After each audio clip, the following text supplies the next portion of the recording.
Now I want to bring in a columnist from the Hill, Kristin Tate. Kristin, so last year the federal government, they sprung into action. We got the PPP program. We needed it, but I mean, we keep hearing of these wild tales of theft, hundreds of millions, maybe billions.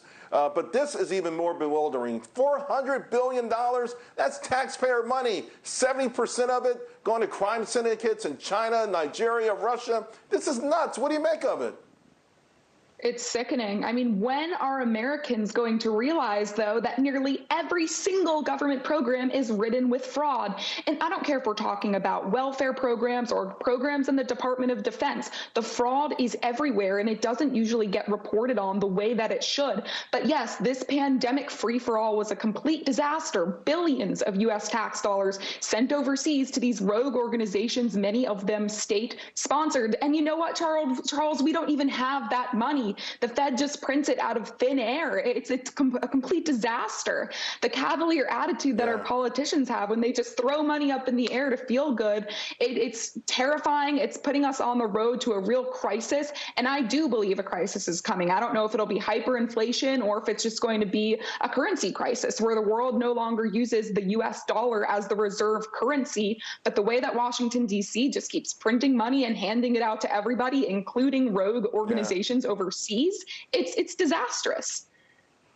No, I think the only thing that's stopping it from happening is that so many other governments are the same, right? They all have printed up so much money. Hey, let me ask you about this, Chris, and I'm not sure if you heard, but Elizabeth Warren says that the U.S. government needs to step up oversight of digital currency. Now, when I read the headline, I thought of this famous line from Ronald Reagan. Take a listen.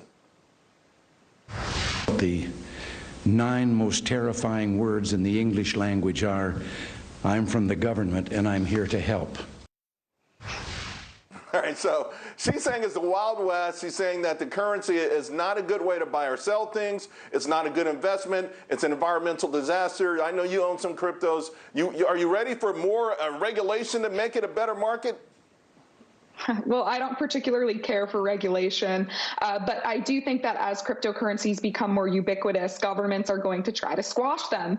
But here's the thing, Charles, as governments try to regulate cryptocurrencies out of existence, I still think that people are smarter than governments. And if governments continue to devalue their fiat currencies the way that Zimbabwe did or the way that Western nations are doing now, smart people will find a way to conduct business without using these fiat currencies.